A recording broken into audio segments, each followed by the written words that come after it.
ಭಾಗ್ಯಲಕ್ಷ್ಮಿ.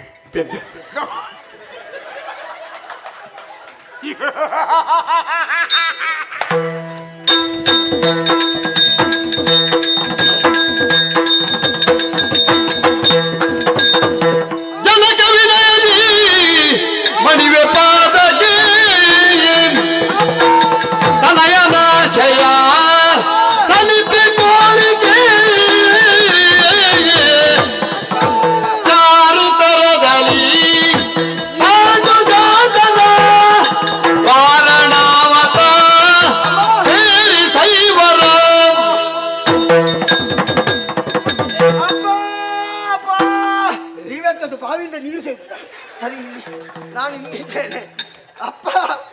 ಅಪ್ಪ ಇಲ್ಲಿದ್ದೇನಪ್ಪ. ಮಗ ನಾನೇಪ್ಪ ಮಗ. ನಾನು ಮಗ ಅಲ್ಲ ಮಗ. ಮಗ ಹಾಲು ಕುಡಿದೇನು? ಎಲ್ಲಿಂದಪ್ಪ ಹಾಲು ಕುಡಿಯುವುದು? ಹಣ್ಣು ತಿಂದೇನು? ಈಗ ಮಣ್ಣು ತಿನ್ನುವ ಸ್ಥಿತಿ ಬಂದಿದೆ ಅಪ್ಪ. ಯಾಕೆ ಬಂದ? ತಲೆಬಿಸಿ ಅಪ್ಪ, ತಲೆಬಿಸಿ ನೆಮ್ಮದಿಲ್ಲ. ನಿನ್ನ ಮಗನಿಗೆ ಸಮಸ್ಯೆ ಅಂತೆ. ಸಮಸ್ಯೆ ಏನಾಗಿದೆ ಅಣ್ಣ ಅವನಿಗೆ? ತಲೆಬಿಸಿ ತಲೆಬಿಸಿ ಆಗಿದೆ ಅವನಿಗೆ. ಹೌದಪ್ಪ. ಏನಾಗಿದೆಯೋ? ಇದಕ್ಕೆ ಕಾರಣ ಬೇರೆ ಏನು ಅಲ್ಲಪ್ಪ. ಆ ಪಾಂಡವರು ಈ ಅರಮನೆಯನ್ನು ಪ್ರವೇಶ ಮಾಡಿದ ಮೇಲೆ ನನಗೆ ನಿದ್ದೆ ಇಲ್ಲ, ನನಗೆ ಊಟ ಇಲ್ಲ, ನನಗೆ ನೆಮ್ಮದಿ ಇಲ್ಲ. ನನ್ನ ಮಗನಿಗೆ ನಿದ್ದೆ ಬರುವುದಿಲ್ಲ ಅಂತೆ. ಅದಕ್ಕೆ ಯಾಕೆ ಕೇಳು?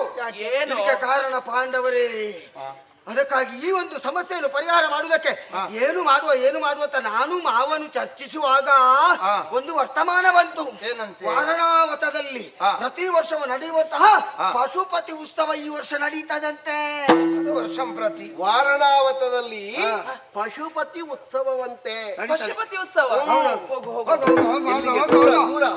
ನಿನ್ನನ್ನು ಯಾರು ಕೇಳಲಿಲ್ಲ. ಅಲ್ಲಿ ಸುದ್ದಿಯನ್ನು ಕುಂತಿ ಮಕ್ಕಳನ್ನು ಕೇಳಿದ್ದು. ನೀ ಕೂತ್ಕೋ. ಹೌದು, ಇವರನ್ನು ಕರೀಲ್ವಾ? ಇವರನ್ನು ಕರಿಬೇಕು ಇಲ್ಲ. ಸುದ್ದಿ ಸಿಕ್ಕಿದ್ರೆ ಹೊರಡುದೆ ನೋಡಿ. ಅಪ್ಪ ನೀವು ಬರ್ಲಿಕ್ಕಿಲ್ಲ. ಅಲ್ಲಿಯ ಪುರ ಜನರೆಲ್ಲ ಕುಂತಿ ಮತ್ತು ಕುಂತಿಯ ಮಕ್ಕಳನ್ನು ಕಾಣಬೇಕು ಅಂತ ಹಪಿಸ್ತಾ ಇದ್ದಾರಂತೆ. ಅವರಿಗೆ ಕಾಣಬೇಕೆನ್ನುವ ತವಕವಂತೆ.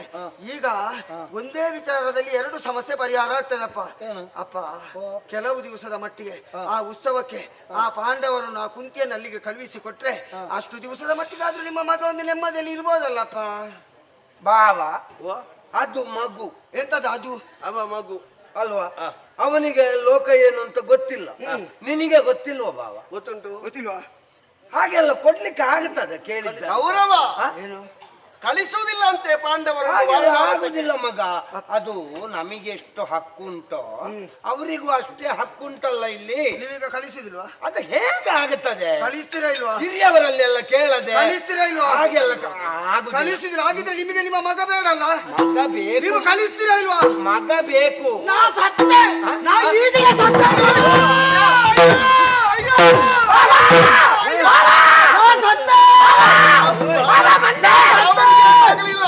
ನಿನ್ನ ಮಗ ಗೋಡೆಗೆ ಮಂಡೆ ಬಡಿತಾ ಇದ್ದಾನಲ್ಲಿ. ಏನು ಮಾಡ್ತಾ ಇದ್ದಾನೆ? ಮಂಡೆ ಹುಡಿ ಆಯ್ತಲ್ಲಿ. ರಕ್ತಧಾರಾಕಾರ ಸುರಿತಾ ಉಂಟು. ರಕ್ತ ಇಳಿತಾ ಉಂಟಪ್ಪ. ಕೆಂಪು ಕೆಂಪು ರಕ್ತ. ಗೋಡೆಗೆ ಮಂಡೆ ಬಡಿತಾ ಇದ್ದಾನ. ಅಣ್ಣ ಶಬ್ದ ಕೇಳಿದ್ರೆ ಗೋಡೆಗೆ ಬಡ್ದಾಗಿಲ್ವಲ್ಲ? ಅದು ನಿನ್ನ ಮಂಡೆ ಅಲ್ಲ, ಅವನ ಮಂಡೆ. ಏನಾಯ್ತು ಬಾವ?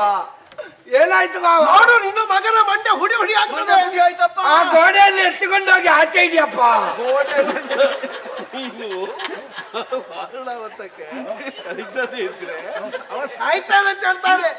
ಗೋಡೆ ಎತ್ತುವುದಲ್ಲ, ನಿನ್ನ ಮಗನ ಹೆಡೆ ಎತ್ತಬೇಕಾಗ್ತದೆ. ನನ್ನ ಮಗ ಅಲ್ಲಿ ಎಲ್ಲಿ? ನಿಮಗೆ ನಿಮ್ಮ ಗೋಡೆ ನಂಗೆ ಇಲ್ಲಿ ಮಂದೆ ನೋಡಿ ರಕ್ತ ಬರ್ತಾ ಉಂಟಪ್ಪ. ಕಳಿಸ್ತೇ ಇಲ್ವಾ? ಕಳಿಸ್ತೀರಾ ಇಲ್ವಾ? ಕಳಿಸ್ತೇ ಇಲ್ವಾ? ನನ್ನ ಮಗನನ್ನು ಸ್ವಲ್ಪ ನೋಡು ಬಾವ. ನೀನು ಕಳಿಸ್ತೀರಾ ಇಲ್ವಾ? ಆಯ್ತಂತೆ. ಎಂತದಾಯ್ತು? ಯಾರು ಕಳಿಸ್ತೇನಂತಾರೆ? ಇಲ್ಲಂತೆ. ಅಣ್ಣ ಅವನಿಗೆ ಸ್ವಲ್ಪ ಹೇಳ. ಅವನಿಗೆ ಕಳಿಸ್ತೇ ಇಲ್ವಾ? ಆಯ್ತು. ಆಯ್ತಾ? ಆಯ್ತು. ನನಗೆ ಪ್ರಪಂಚದಲ್ಲಿ ಬೆಳಕು ಅಂತ ಇರುವುದೇ ಅವ. ಮತ್ತೆ ಅವನಿಗೆ ಬೇಕಾಗಿ ನಾನು ಬದುಕಿದ್ದಂತೆ ಮತ್ತೆ ಇದನ್ನೊಂದು ಏನು ಸಾಯ್ತು. ಕಳಿಸ್ತೀರಲ್ಲ? ಮುಂದೆ ಬರ್ಲಿ, ಮುಂದೆ ಬರ್ಲಿ, ಮುಂದೆ ಬರ್ಲಿ. ಸಾಕು ಸಾಕು ಸಾಕು ಸಾಕು.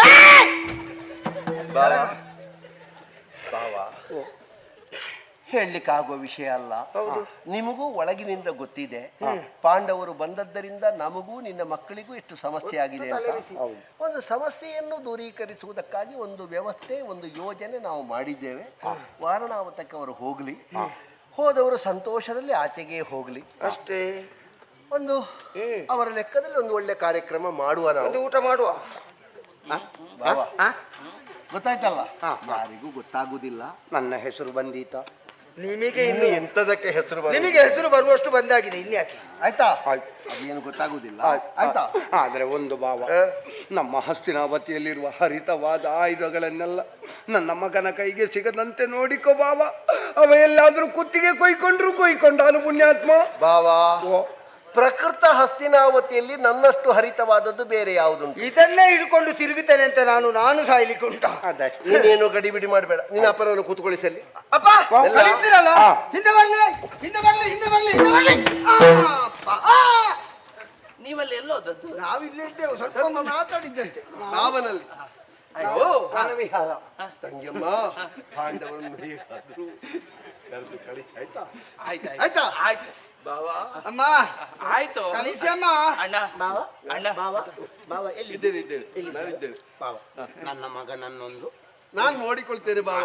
ಅಣ್ಣ. ನನ್ನ ಮಗ ಬೇರೆಯಾ, ನನ್ನ ಮಗ ಬೇರೆ? ಅಣ್ಣ ಅಪ್ಪ ನೀವೆಂತ ಅವರನ್ನು ಮುದ್ದು ಮಾಡುದು?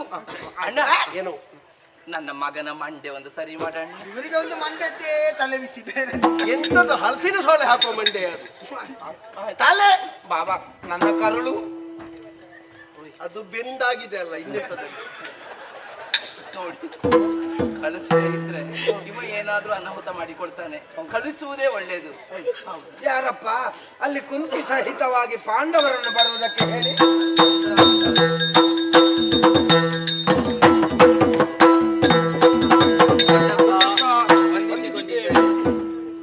ಅಮ್ಮ ಬರ್ಲಿಲ್ವ ಮಗ?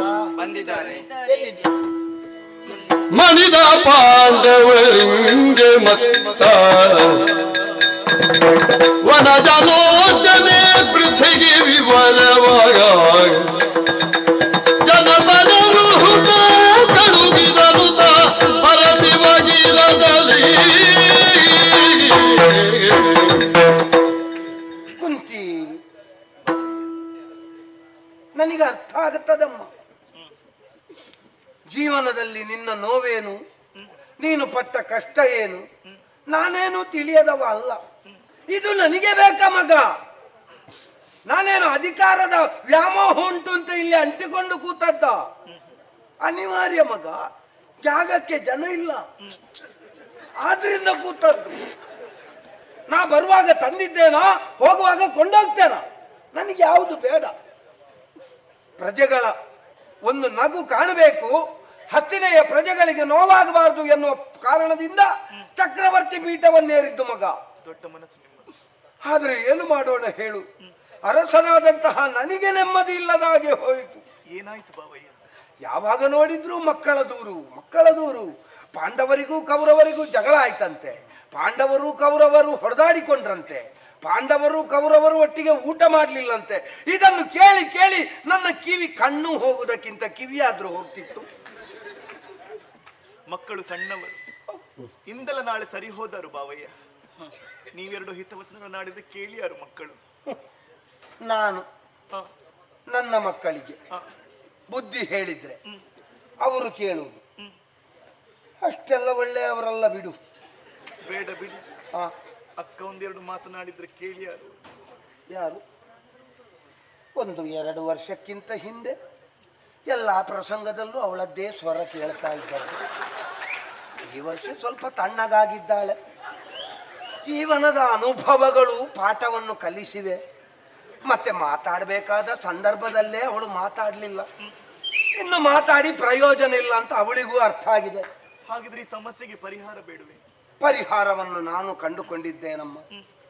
ರಾಜ್ಯದಿಂದ ನಿಮ್ಮನ್ನು ಕಳುಹಿಸುವುದು ಅಂತ ಅದರ ಅರ್ಥ ಅಲ್ಲ. ಮತ್ತೆ ನಮಗೆ ಬಂಧುಗಳ ವ್ಯಾಮೋಹ ಬರುವುದು ಯಾವಾಗ ಬಲ್ಲೆಯ?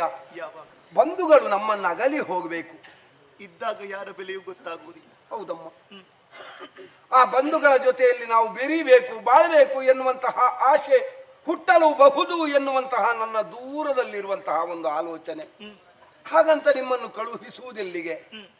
ಬಹಳ ದೂರ ಏನಲ್ಲ, ವಾರಣಾವತ ಇಲ್ಲೇ ಹತ್ತಿರ. ಹಾಗಂತ ಅಲ್ಲಿ ಪಶುಪತಿಯ ಉತ್ಸವವೂ ಹೊಸ್ತಲ್ಲ, ಈ ಹಿಂದೆ ಆಗ್ತಾ ಇತ್ತು. ನಮ್ಮ ಪಾಂಡು ಇರುವಾಗ ಅವನೇ ಅದರ ಹೊಣೆಗಾರಿಕೆಯನ್ನೆಲ್ಲ ವಹಿಸಿಕೊಳ್ತಾ ಇದ್ದ. ಈ ಬಾರಿ ಜೊತೆಯಾಗಿ ನಾವೆಲ್ಲ ಹೋಗಿ ಬರೋಣ. ನಾವು ಹೋದ್ರೆ ನಮಗೇ ಬೇರೆ ಜನ ಬೇಕು, ಇನ್ನು ನಾವು ಅಲ್ಲಿ ಬಂದು ಮಾಡ್ಲಿಕ್ಕೆ ಏನೂ ಇಲ್ಲ. ನಾ ಹೋಗ್ಬೇಕಿತ್ತು ಚಕ್ರವರ್ತಿಯಾಗಿ, ಆದ್ರೆ ನನಗೆ ಒಬ್ಬನಿಗೆ ಎಲ್ಲಿಗೆ ಹೋಗ್ಲಿಕ್ಕಾಗುತ್ತದೆ? ಅಕ್ಕ ಬರ್ತಾರೆ. ಅವಳು ನನ್ನನ್ನು ಬಿಟ್ಟಿರುವವಳಲ್ಲ, ಪರಮ ಸಾಧ್ವಿ ಅವಳು. ಅವಳಿಗೆ ನಾನು ಬಿಟ್ಟರೆ ಬೇರೆ ಯಾರೂ ಆಗುವುದಿಲ್ಲ ಅವಳಿಗೆ. ಆಯ್ತೋ, ಇನ್ನು ನನ್ನ ಮಗ ಆ ಹೊಣೆಗಾರಿಕೆಯನ್ನು ಹೊತ್ತವ, ಅವನನ್ನು ಕಳುಹಿಸೋಣವೇ? ಅವ ಹೋದಲ್ಲಿ ಪಶುಗಳೇ ನಿಲ್ಲುವುದಿಲ್ಲ, ಇನ್ನು ಪಶುಪತಿ ನಿಂತಾನ. ಆದ್ರಿಂದ ನಿನ್ನ ಮನಸ್ಸಿನಲ್ಲಿರುವಂತಹ ಬೇಸರ ನಿವಾರಣೆ ಆದ ಹಾಗೂ ಆಗುತ್ತದೆ.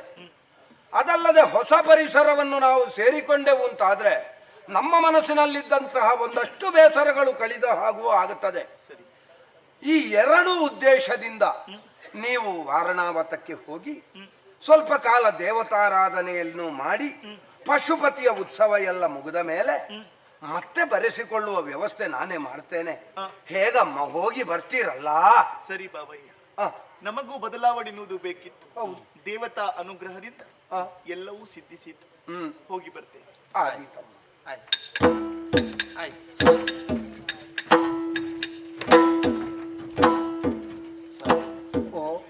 ಪಾಂಡವರು ಹೋದ್ರು ಅಂತ ಕಾಣ್ತದೆ. ಹೌದೌದು, ನನಗೂ ಕೇಳ್ತಾ ಉಂಟು ಹೆಜ್ಜೆ ಸಪ್ಪಳ. ನಿನಗೆ ಬೇರೆಯವರು ಹೋದ ವಿಷಯ ಬೇಡ, ನಮ್ಮದು ಮುಂದಿನ 2 ದೀಪ ಹೋಗಿದೆಲ್ಲ, ನಾವು ಹೋಗುವ ಬಾ.